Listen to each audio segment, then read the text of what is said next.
Thanks for joining us today at the Mining News Network podcast. Let's get started.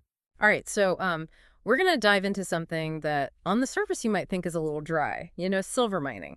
But trust me, this one has some twists and turns. It involves some pretty big players, and it has implications that could actually ripple out and touch your everyday life. Yeah, it's a story of a major acquisition, one that's kind of reshaping the silver mining landscape as we know it. Yeah, we're talking about First Majestic Silver Corp, and they're a pretty big name when it comes to precious metals, acquiring Gatos Silver Inc.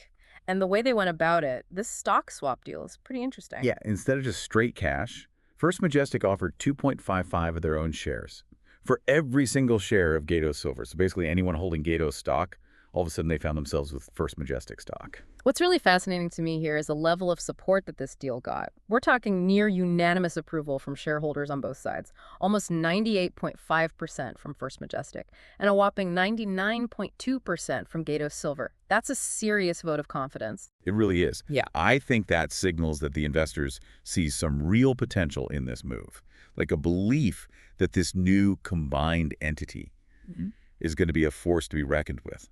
So to really kind of wrap our heads around why this is such a big deal, let's break down who these players are and what they bring to the table. Sounds good. So First Majestic, they're already a major player in the silver and gold scene, focused primarily in North America. They've got a diverse portfolio of mines and development projects under their belt, so this isn't their first rodeo. Definitely not a fly-by-night operation. And here's a fun little fact for you. They actually sell some of their silver production directly to the public. So if you've ever thought about owning a silver bar or some coins, you can go straight to the source. Gatos Silver. They were the sole owner of the Cerro Los Gatos mine, which was a significant silver producer down in Mexico.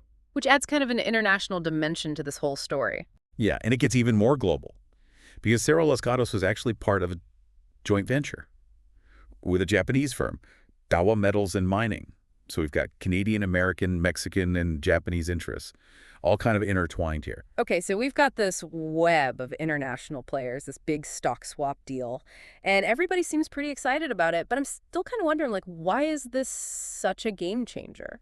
Well, this merger creates what we in the biz call a leading intermediate primary silver producer. Now, that might sound like a bunch of jargon, but it basically means they're moving on up in the world. Okay.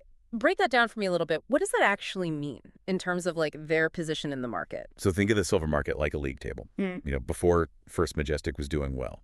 But now with this acquisition, they're pushing higher in the rankings. They're becoming a bigger fish with more influence over pricing and potentially even setting industry standards. So it's more than just adding a mine to their portfolio. This is a strategic move to really level up their power and influence. Exactly. And this is where I think it gets really interesting.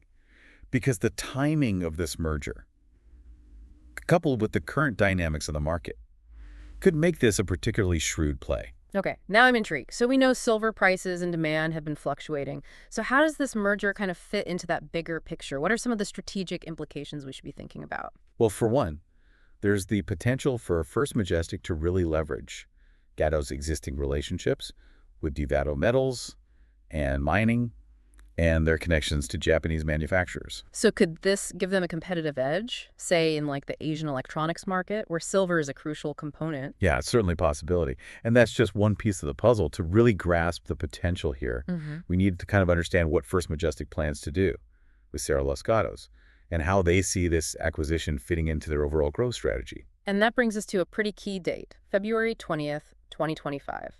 This is when First Majestic is set to release their 2024 financial results.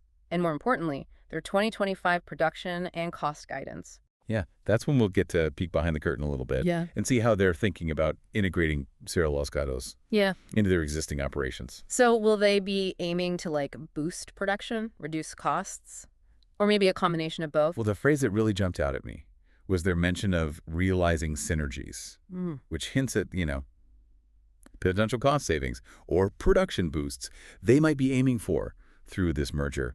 But we'll have to wait for those February 20th numbers to get a clearer picture. All right, so we've kind of set the stage here. We've got this international web of players, a potentially game-changing acquisition, and a lot of anticipation leading up to February 20th. But what does this all mean for you, the listener? Why should you care about a silver mine merger? even if you don't own stock. Or follow commodity prices. That's what we'll explore in part 2 of our deep dive. We've been talking about this silver merger, kind of from a high level, but let's bring it down to earth for a minute. Why should this even matter to someone who's not, Yeah. like a Wall Street investor or a mining magnate? That's a great question. Yeah. It's easy to think of silver as just like this shiny metal for jewelry or coins or whatever. But the reality is it plays a really vital role in a surprising number of industries that touch our lives every single day. Okay, so give me some examples. Where does silver actually show up in our everyday lives? Well, for starters, think about all the electronics that you use, like your smartphone, your computer, even your car. They all rely on silver for their circuitry. Yeah. And as technology advances, the demand for silver in these sectors, it just keeps growing and growing. So this isn't just about like some niche metal tucked away in a vault somewhere. It's literally woven into the fabric of our modern world. Exactly. And it goes beyond electronics. Silver is also a key component in solar panels, which are becoming increasingly important as we're trying to transition to more renewable energy sources. And let's not forget about healthcare. Silver has powerful antibacterial properties, so it's used in everything from wound dressings to medical implants. Wow, so this merger and the potential shifts that it could bring to the silver market could have implications for the cost of electronics, the development of renewable energy, even the future of healthcare. Precisely. A major producer like First Majestic gaining more control over silver supply. Yeah. Especially with demand on the rise, it could have a real ripple effect. Now, First Majestic has talked about realizing synergies through this merger. I'm curious, is that just corporate jargon, or could those synergies actually benefit the average consumer? Well, imagine if those synergies led to, more streamlined production. Yeah. And ultimately cheaper silver components. That could mean more affordable smartphones, solar panels, and other technologies that rely on silver. It's not a guarantee, of course, but it's a possibility worth considering. So potentially this merger could bring some positive economic benefits down the line. But let's play devil's advocate for a second. Aren't there potential downsides to this kind of consolidation? Oh, of course. No business decision is without risks. I think one concern is the potential for job losses as the companies merge and streamline operations. Right, that's always a worry in these situations. Yeah, another concern is that increased market power could lead to some price manipulation. If First Majestic becomes too dominant, they could potentially leverage their position to inflate prices, which wouldn't be good for consumers or the industry as a whole. So there's a need for some checks and balances there to make sure that everyone's playing fair. Absolutely. Regulators are going to need to keep a close eye on this merger and its aftermath to prevent any anti-competitive practices and make sure that the market stays balanced. It seems like there's a lot riding on how First Majestic handles this merger. If they can actually achieve those synergies and operate responsibly, it could have some pretty positive implications, both for the company and for the wider world. But if they stumble, there could be some negative consequences for workers, consumers, and the market as a whole. Yeah, it's a delicate balancing act for sure. And I think the February 20th announcement is going to give us a lot more insight into which direction they're leaning. Okay, so we've covered a lot of ground here. From the intricacies of that stock swap to the potential global implications of this merger. But there's one crucial element that we haven't really touched on yet, and that's the human factor. What does this merger mean for the people who work in these mines, the communities that depend on them, and the overall well-being of the workforce? That's where we're going to pick up in part 3 of our deep dive. We talked about stock prices and market dynamics and all the, ripple effects of this merger. But now I kind of want to shift our focus to the human side of this story, to the people whose lives are most directly affected by these mining operations. Yeah, it's easy to get caught up in the big picture stuff. But at the end of the day, this is about real people. The miners working underground, the engineers that are keeping things running, the families in the communities that rely on these mines for their livelihoods. So what does this merger actually mean for them? Is it good news, bad news, or somewhere in between? Well, it's complicated. Mergers can sometimes lead to job losses as companies try to find efficiencies and cut costs. Right. And I guess synergies can sound great on a spreadsheet, but they can also translate to real people losing their jobs. Absolutely. And that's why transparency and clear communication from First Majestic are so crucial. People need to know where they stand, what the company's plans are, and how those plans might affect their future. Yeah, it's not just about providing information, though, right? It's about offering support and resources to help workers navigate this transition. Exactly. But it's also important to remember that mergers can sometimes lead to new investments, expanded operations, and even the creation of new jobs in the long run. So it's not necessarily all doom and gloom. There could be some opportunities here as well as challenges. Precisely. It's a real wait-and-see situation. But responsible leadership and proactive communication from First Majestic can make a huge difference in how this all unfolds. And it's not just about the workers themselves either, right? We also need to think about the broader social and environmental impact of mining on the communities where these operations are located. You're absolutely right.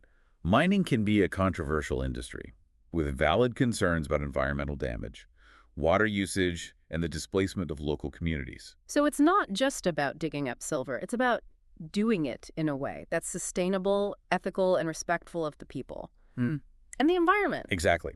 First Majestic has a responsibility here to minimize their environmental footprint, engage with local communities in a meaningful way, and ensure that its operations benefit everyone, not just the shareholders. It's about finding that balance between economic development and environmental responsibility, while also upholding the rights and well-being of the people who live in these areas. It's a complex challenge, but it's one that any responsible mining company needs to take seriously. So we've really explored this silver merger from all angles here, from the boardroom to the mine shaft, to the communities that surround these operations. What's the key takeaway for our listeners today? I think it's a good reminder that even industries that seem really far removed from our daily lives can actually have a pretty profound impact on the world around us. And that our choices as consumers, investors, and citizens, they really do matter. We have a responsibility to stay informed, ask those tough questions, and demand better from the companies that we support. Yeah, whether it's the smartphone in your pocket or the solar panel on your roof, the journey of silver from the depths of the earth to the products that we use every single day, it's a story that touches us all. So stay curious, everyone. Keep asking those questions. And just remember that every purchase, every investment is a vote for the kind of world that we want to create. Thank you for listening to the Mining News Network. If you found this content helpful, please don't forget to drop us a like and subscribe. If there are topics or companies that you would be interested in or like us to cover next, please leave a comment down below.